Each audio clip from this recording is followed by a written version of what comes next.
नमस्कार, मैं Pankaj Shukla Malay academy से। और कैसे हैं? आशा है अच्छे होंगे, स्वस्थ होंगे और प्रसन्न होंगे। मेरी तो ईश्वर से यही प्रार्थना है कि आप लोग हमेशा स्वस्थ रहें और प्रसन्न रहें। आज मैं आपको शब्द भेद और लिंग वचन और कारक के बारे में बताऊंगा। पहले शब्द के बारे में। वर्णों के और अक्षरों के सार्थक समूह को शब्द कहते हैं। वर्णों या अक्षरों के सार्थक समूह को शब्द कहते हैं। जैसे वर्ण है का, मा और ला से मिलकर बन गया कामल, तो कमल जो है ये एक शब्द बने। ठीक। अब शब्द जो होता है ना, वो भाषा की लघुतम सार्थक इकाई। शब्द भाषा की लघुतम सार्थक इकाई। देखिए, भाषा की लघुतम इकाई वर्ण और भाषा की लघुतम सार्थक इकाई शब्द और भाषा की व्याकरणीय योग्यता प्राप्त इकाई पद और भाषा की पूर्ण इकाई वाक्य होती है। ठीक। अब आते हैं शब्द भेद की तरफ। तो शब्दों के दो भेद होते हैं, एक सार्थक और एक निरर्थक। सार्थक शब्द जैसे हाथ, पैर, पेड़, चिड़िया, पीला, काला, ये सभी सार्थक शब्द हैं। और निरर्थक शब्द जैसे फट, टन, खाना सार्थक है, वाना निरर्थक है, रोटी सार्थक है, रोटी निरर्थक है। ठीक। पीना सार्थक है, वीना निरर्थक है। तो ये सार्थक और निरर्थक शब्द होते हैं। अब आते हैं बनावट के आधार पर शब्दों के भेद। तो बनावट के आधार पर शब्दों के तीन भेद होते हैं, रूढ़, यौगिक और योग रूढ़। रूढ़ शब्द वो होते हैं जिनके सार्थक खंड नहीं किए जा सकते, जिनके खंड करने पर उनका कोई अर्थ नहीं निकलता, उन्हें रूढ़ शब्द कहा जाता है। जैसे हाथ, पैर, पेड़, चिड़िया, पीला, काला, ये सभी जो है रूढ़ शब्द हैं और इनके खंड करने पर उनका कोई अर्थ नहीं निकलेगा। ठीक। रूढ़ शब्द के सार्थक खंड नहीं किए जा सकते। और यौगिक, यौगिक शब्द जो वो होते हैं जो दो शब्दों से मिलकर बनते हैं। यौगिक शब्द जो होते हैं वो दो शब्दों से मिलकर बनते हैं। जैसे विद्यालय, बैलगाड़ी, पीलापन, आग बबूला, ये दो शब्दों से मिलकर बने, इसलिए इन्हें यौगिक शब्द कहा जाता है। ठीक। अब आते हैं योग रूढ़। योग रूढ़ भी दो शब्दों से मिलकर बने होते हैं, लेकिन ये एक तीसरा अर्थ ग्रहण कर लेते हैं। योग रूढ़ जो होते हैं ये भी यौगिक शब्द होते हैं, लेकिन ये दो शब्दों को छोड़कर अपना एक तीसरा अर्थ ग्रहण कर लेते हैं, इसलिए इन्हें योग रूढ़ शब्द कहा जाता है। जैसे लंबोदर, चक्रपाणि, नीरज, ये जो है योग रूढ़ शब्द है। जैसे लंबोदर अर्थात जिसका लंबा उदर है। अब लंबा उदर तो किसी का भी हो सकता है, लेकिन यहां भगवान गणेश के लिए लंबोदर कहा गया। ठीक। चक्रपाणि, चक्र किसी के हाथ में हो सकता है, लेकिन यहां चक्रपाणि भगवान विष्णु के लिए कहा गया। नीरज, जो पानी में उत्पन्न हो। अब पानी में कुछ भी उत्पन्न हो सकता है, काई भी उत्पन्न हो सकती है, दूसरे जीव भी उत्पन्न होते हैं, लेकिन नीरज यहाँ कमल के लिए कहा गया, इसलिए नीरज जो है यह योग रूढ़ शब्द है। ठीक। अब आते हैं उत्पत्ति के आधार पर। उत्पत्ति के आधार पर शब्दों के भेद। तो उत्पत्ति के आधार पर शब्दों के चार भेद हैं। तत्सम शब्द, तद्भव शब्द, देशी शब्द और विदेशी या विदेशज शब्द। तत्सम शब्द कौन से हैं? जो शब्द संस्कृत से हिंदी में अपने मूल रूप में आ गए। जो शब्द संस्कृत से हिंदी में अपने उसी मूल रूप में आ गए हैं, उन्हें तत्सम शब्द कहा जाता है। ठीक। जैसे सूर्य, अग्नि, आम्र, उष्ट्र, ये शब्द क्या है? ये शब्द जो है तत्सम शब्द है। ये संस्कृत से अपने मूल रूप में हिंदी में आ गए। ठीक। इसलिए इन्हें तत्सम शब्द कहा जाता है। अब आते हैं तद्भव। तद्भव शब्द वो होते हैं जो संस्कृत और प्राकृत से विकृत होकर हिंदी में आ गए। जो संस्कृत से, ज्यादातर संस्कृत से और कुछ प्राकृत से विकृत होकर हिंदी में आ गए हैं, उन्हें तद्भव शब्द कहा जाता है। ठीक, जैसे आग, हाथ, आम, फूल, सूरज, ये सभी तद्भव शब्द हैं। ये संस्कृत से विकृत होकर हिंदी में आ गए। ठीक, अब आते हैं देशज शब्द। तो देशज शब्द जो हैं, इनकी उत्पत्ति का कुछ पता नहीं। देशज शब्दों की उत्पत्ति का कुछ पता नहीं। हमारे बस्तियों में बोलचाल की भाषा में थे और धीरे धीरे धीरे धीरे हिंदी में आ गए, इसलिए इन्हें देशज शब्द कहा जाता है। ठीक, जैसे खिड़की, लोटा, डिब्बा, जूता, ये सभी देशज शब्द के अंतर्गत आते हैं। ठीक, अब आते हैं विदेशी। कुछ विदेशी शब्द हैं जो हमारी हिंदी में आ गए हैं। देखिए, हमारे हिंदी भाषा का शब्द भंडार जो है करीब 2 लाख शब्दों का है। हमारी हिंदी भाषा में लगभग 2 लाख शब्द हैं और उनमें लगभग 15% शब्द जो हैं वो विदेशी। क्या है? वो विदेशी शब्द हैं। तो कई विदेशी भाषाओं के शब्द जो है हमारी हिंदी में आ गए हैं, इसलिए उन्हें विदेशी या विदेशी शब्द कहा जाता है। जैसे देखिए, अदालत, अदालत अरबी का है। आदमी, आदमी फारसी का शब्द है। तोप, तोप तुर्की भाषा का शब्द है। और अंग्रेजी के बहुत शब्द हैं, appeal, inch, doctor, ticket, school, ये सभी अंग्रेजी भाषा के शब्द हैं और हमारी भाषा में आ गए। शब्दों के 2 भेद हैं, एक विकारी और दूसरा अविकारी। विकारी शब्द है संज्ञा, सर्वनाम, विशेषण और क्रिया, ये विकारी शब्द है। और क्रिया विशेषण, संबंध बोधक, समुच्चय बोधक और विस्मयादि बोधक, ये अविकारी शब्द हैं। इनके बारे में थोड़ा बताता हूं विस्तार से, अगली क्लास में बताऊंगा। संज्ञा, किसी व्यक्ति, वस्तु, प्राणी, स्थान और भाव के नाम को संज्ञा कहते हैं। जैसे राम, श्याम, हिमालय, गंगा, ये कलकत्ता, आगरा, ये सभी संज्ञा के अंतर्गत आते हैं। ठीक, सर्वनाम, जो संज्ञा के बदले बोले जाते हैं उन्हें सर्वनाम कहा जाता है। जो संज्ञा के बदले बोले जाते हैं उन्हें सर्वनाम कहा जाता है। जैसे मैं, तुम, वो, ये सभी सर्वनाम। विशेषण, जो संज्ञा और सर्वनाम की विशेषता बताते हैं उन्हें विशेषण कहा जाता है। जैसे काला, नीला, पीला, ये तेज, ये सभी विशेषण हैं जो विशेषता। मीठा, ये सभी विशेषण हैं जो विशेषता बताते हैं, वो विशेषण है। ठीक, क्रिया, क्रिया किसी, जहां पर किसी कार्य का करना या होना पाया जाए उसे क्रिया कहा जाता है। जैसे दौड़ना, खाना, पीना, आना, जाना, ये सभी क्रिया के अंतर्गत आती है। ठीक, क्रिया विशेषण, जो क्रिया की विशेषता बताते हैं उन्हें क्रिया विशेषण कहा जाता है। जैसे घोड़ा दौड़ता है तो दौड़ना क्रिया हुई। घोड़ा तेज दौड़ता है तो जो तेज है ये क्रिया की विशेषता बता रहा है, इसलिए इसे क्रिया विशेषण कहा जाता है। संबंध बोधक, देखिए संबंध बोधक जो होते हैं वो संज्ञा और सर्वनाम का दूसरे शब्दों के साथ संबंध जो बताते हैं उन्हें संबंध बोधक कहा जाता है।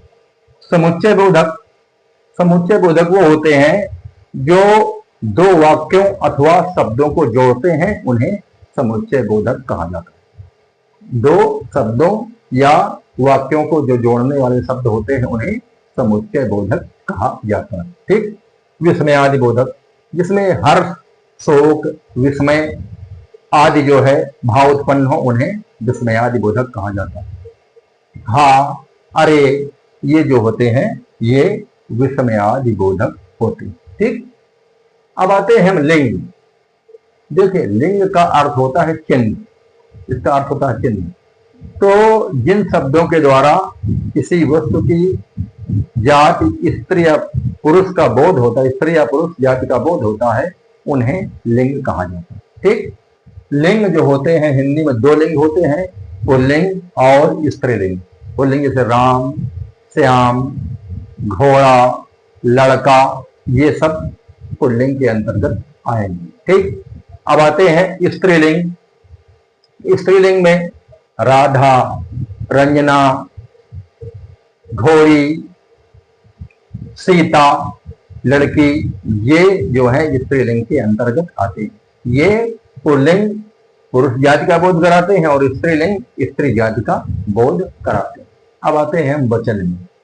वचन हमारे हिंदी में दो प्रकार के होते हैं। वचन से संख्या का ज्ञान होता है।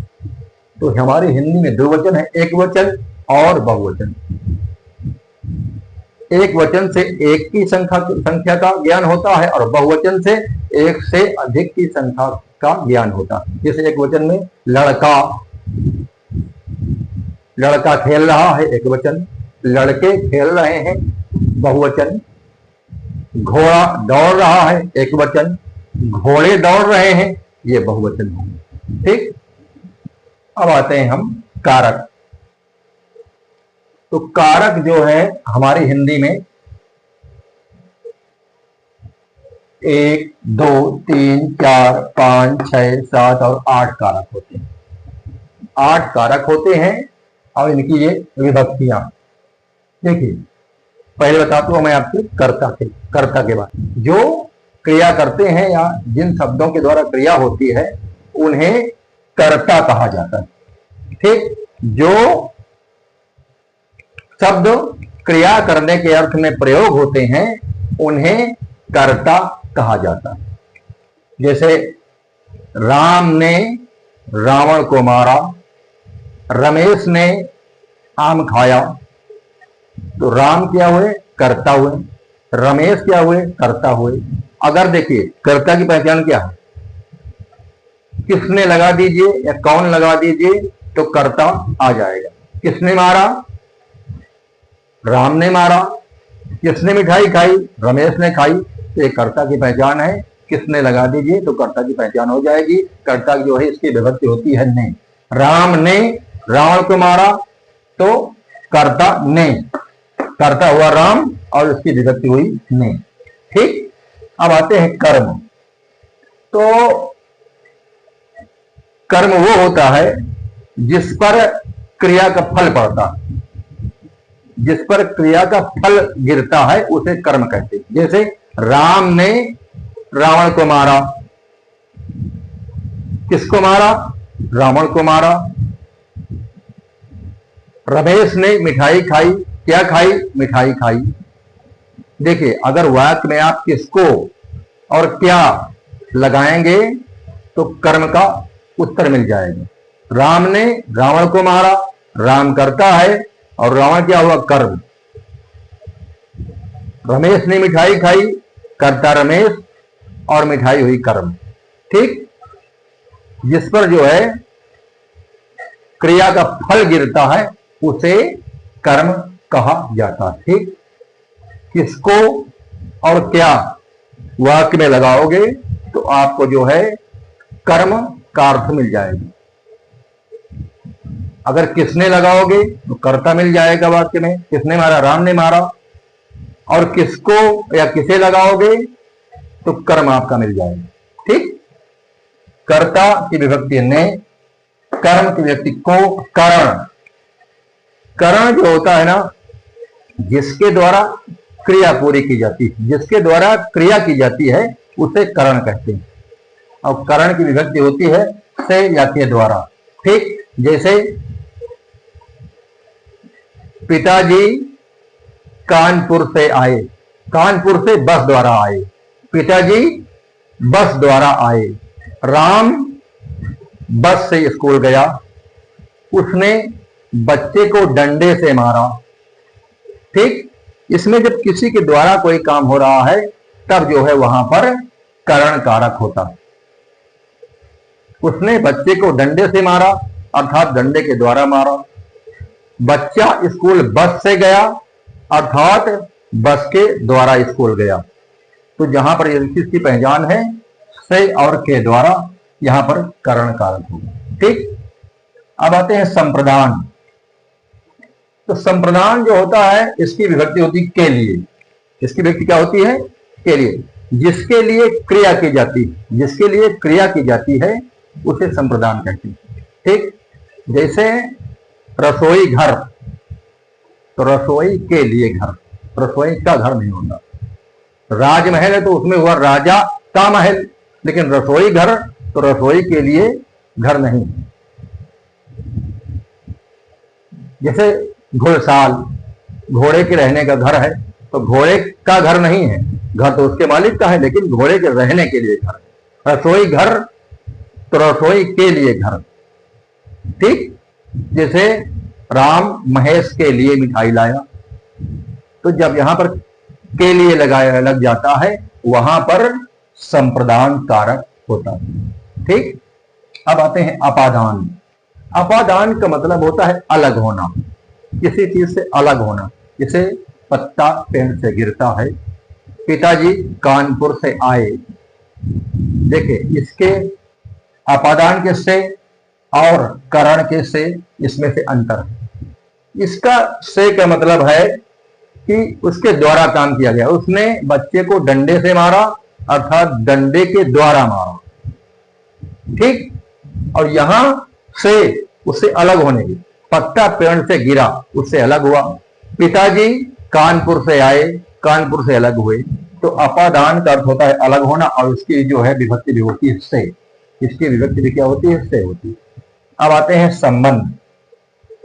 संबंध जो होता है संज्ञा के जिस रूप से अन्य शब्द के साथ संबंध स्थापित होता है उसे संबंध कारक कहते हैं। ठीक, संज्ञा के जिस रूप से वाक्य के दूसरे शब्दों के द्वारा दूसरे शब्दों से संबंध का बोध होता है उसे संबंध बोधक कहा जाता है।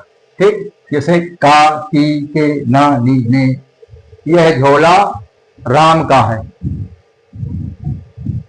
यह पुस्तक रमेश की है। ठीक, तो जहां पर का, की, के आ जाए तो वहां पर संबंध बोधक होता है। का, की, के, ना, नी, ने, रा, रे, रे आ जाए वहां पर संबंध बोधक होता है। ठीक, अधिकरण में, पर, पै। अधिकरण में, पै और पर। ठीक, संज्ञा के जिस रूप से क्रिया के आधार का बोध होता है उसे अधिकरण कहते हैं। जिससे क्रिया के आधार का बोध होता है उसे अधिकरण कहा जाता है। में, पर, पै। जैसे चिड़िया पेड़ पर बैठी, चिड़िया पेड़ पर बैठी है, यहां पर आ गया, इसलिए यहां पर अधिकरण कारक होगा। संबोधन, जिस शब्द से किसी को पुकारने या संकेत करने का बोध हो तो वहां पर संबोधन होता, संबोधन कारक होता। जिससे किसी को पुकारने या संकेत करने का बोध हो तो वहां पर संबोधन कारक होता है। जैसे हे, हो, अजी, अरे, रे। ठीक, तो ये 8 कारक। ठीक, आज के लिए इतना ही। नमस्कार, कल फिर मिलते हैं।